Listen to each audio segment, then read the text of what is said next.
അരൂരിൽ ദേശീയപാത നിർമ്മാണത്തിനിടെ ഗർഡറുകൾ പതിച്ച് അപകടം സംഭവിച്ച് മരിച്ച രാജേഷിന്റെ വീട്ടിൽ നിന്നും ഇപ്പോൾ ഷിനോജ് എസ് ചേരുന്നുണ്ട് വിവരങ്ങളുമായി. ഷിനോജ്, ഒരു മരണ വീട്ടിൽ എന്താണ് അവസ്ഥ എന്നത് ചോദിക്കേണ്ടതില്ലല്ലോ, എങ്കിലും പറയൂ വിവരങ്ങൾ.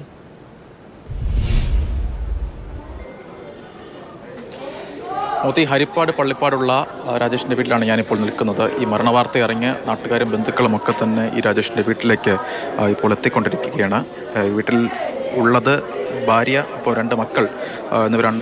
രാജേഷുമാണ് താമസിച്ചുകൊണ്ടിരുന്നത്. രാജേഷ് ഈ പള്ളിപ്പാട് തന്നെയുള്ള ഓട്ടോറിക്ഷ സ്റ്റാൻഡിൽ ഓട്ടോറിക്ഷ തൊഴിലാളിയായി ജോലി ചെയ്ത് വരികയായിരുന്നു. ഇതിനിടയിൽ പകൽ സമയത്ത് ഓട്ടോ ഓടിക്കും, അതിനുശേഷം രാത്രിയിൽ ഇതുമായി ബന്ധപ്പെട്ട ഇത്തരത്തിൽ മുട്ട വിൽക്കുന്നതിന് വേണ്ടി തമിഴ്നാട് നിന്ന് മുട്ട അവിടെ നിന്ന് എടുത്ത് ഈ ആലപ്പുഴയിലേക്കും അതുപോലെ തന്നെ എറണാകുളത്തുമൊക്കെ തന്നെ കൊണ്ടുവരുന്നതിന് വേണ്ടി ഇത്തരത്തിൽ പിക്കപ്പ് വാനൊക്കെ തന്നെ ഓടിക്കുന്ന ഒരാളാണ്. അങ്ങനെ അത്തരത്തിൽ ഈ മുട്ടയുമായി വരുന്ന വഴിയിലാണ് ഇത്തരത്തിൽ ഈ അപകടം ഉണ്ടാകുന്നത്. ഇത്തരത്തിൽ ഈ പ്രദേശങ്ങളിലെ തന്നെ നിരവധി ആളുകൾ ഇത്തരത്തിൽ ഈ ഓട്ടോറിക്ഷയുമൊക്കെ തന്നെ പോകുന്ന ആളുകളാണ്. ഇന്നലെ ഇത്തരത്തിൽ ഈ യാത്ര പോകുന്ന സമയത്ത്, തിരിച്ചു വരുന്ന സമയത്തൊക്കെ തന്നെ അതിന് മുൻപും പുറകിലുമായൊക്കെ തന്നെ ഓട്ടോറിക്ഷ തൊഴിലാളികൾ, ഇവിടെയുള്ള 2-3 ആളുകളൊക്കെ തന്നെ ആ വണ്ടിക്കും മുന്നിലായും ഒക്കെ തന്നെ ഉണ്ടായിരുന്നു. അതിൽ ഒരാൾ സംസാരിക്കുമ്പോഴും പിന്നിലുള്ള നിലവിളിയാണ് നമ്മുടെ ചങ്ക് തകർക്കുന്നത്. ആരൊക്കെയാണ് വീട്ടിലുള്ളത്? ആദ്യം ഞങ്ങളുടെ കമ്പനി രാജേഷ് 2 ദിവസം മുമ്പ് വന്ന് 2 ദിവസം ഓടിത്തന്നിട്ടാണ് പോയത്. അത് കഴിഞ്ഞപ്പോൾ ഞാൻ ഓണർ എടുത്ത് വീട്ടിൽ വന്നു കഴിഞ്ഞപ്പോഴാണ് അറിയുന്നത് രാജേഷും പുറകിനുണ്ടായിരുന്നുള്ളൂ. ഈ ആക്സിഡൻ്റ് ആയ ഒരു വിവരം എൻ്റെ ഓണർ ഞങ്ങളോട് പറഞ്ഞത്. അപ്പം അവിടെ യാതൊരു സുരക്ഷാ മാനദണ്ഡങ്ങളും ഇല്ലാതാണ് അവിടെ വർക്കുകൾ നടക്കുന്നത്.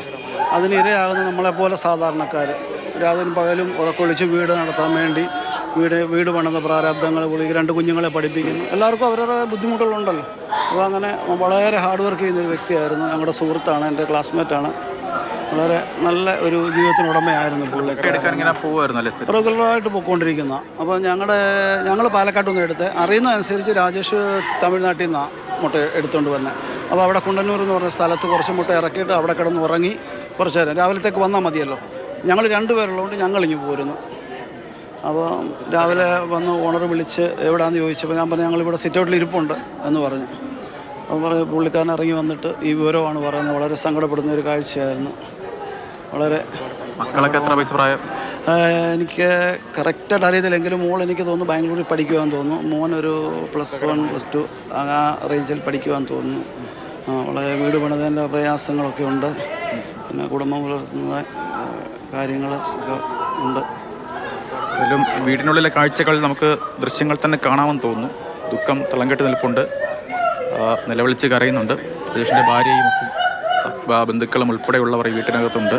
അവർക്ക് ഈ നാട്ടുകാരെയൊക്കെ സംബന്ധിച്ചും വീട്ടുകാരെയൊക്കെ സംബന്ധിച്ചും ഈ കുടുംബത്തിൻ്റെ ഏറ്റവും വലിയ അത്താണിയാണ് നഷ്ടപ്പെട്ടിരിക്കുന്നത്. പ്രത്യേകിച്ച് ഈ നാട്ടുകാർ പറയുന്നതനുസരിച്ചാണെങ്കിൽ രാവിലെ ഓട്ടോ ഓടുന്നു, അതിനുശേഷം രാത്രി അധ്വാനം, ഈ രാവിലത്തെ അധ്വാനമൊക്കെ കഴിഞ്ഞ് വീണ്ടും രാത്രി ഈ തമിഴ്നാട്ടിലൊക്കെ പോയി അവിടെ നിന്ന് ഈ മുട്ടയുമായൊക്കെ തിരിഞ്ഞ് വരുന്നു. അങ്ങനെ കുടുംബത്തിന് വേണ്ടി രാപ്പകലില്ലാതെ അധ്വാനിച്ചു കൊണ്ടിരുന്ന ഒരു സഹോദരൻ, അയാളെയാണ് ഇപ്പോൾ ഈ വീട്ടിനെ നഷ്ടമായിരിക്കുന്നവരൊക്കെ സംബന്ധിച്ച് അത് ദുഃഖം, അത് വാക്കുകൾ കൊണ്ട് പറഞ്ഞറിയിക്കാൻ പോലും കഴിയാത്ത തരത്തിലുള്ള അത്തരത്തിലുള്ള ദുഃഖം അവരൊക്കെ തന്നെ ഉണ്ട്. ഇപ്പോൾ രാജേഷിൻ്റെ അച്ഛൻ കൂടി നമുക്കിപ്പം ചേരുന്നു.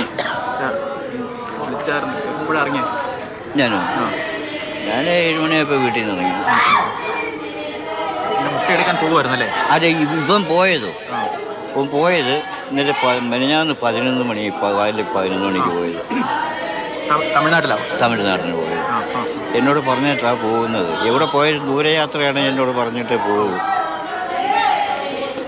അപ്പോൾ ഞാൻ പറഞ്ഞ് പോയിട്ട് വാ, നിങ്ങൾ പ്രാർത്ഥിച്ചോളാം, പോയിക്കോ എന്ന് പറഞ്ഞു.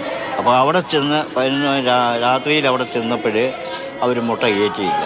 കാരണം അവർ ഈ ജോലിക്കാർ തങ്ങളിൽ ഇടർച്ചയായിട്ട്. ആലപ്പുഴ പുള്ളിപ്പാടുള്ള മരണപ്പെട്ട രാജേഷിന്റെ വീട്ടിൽ നിന്നാണ് ഷിനോജ് എസ് വിവരങ്ങൾ പങ്കുവച്ചത്.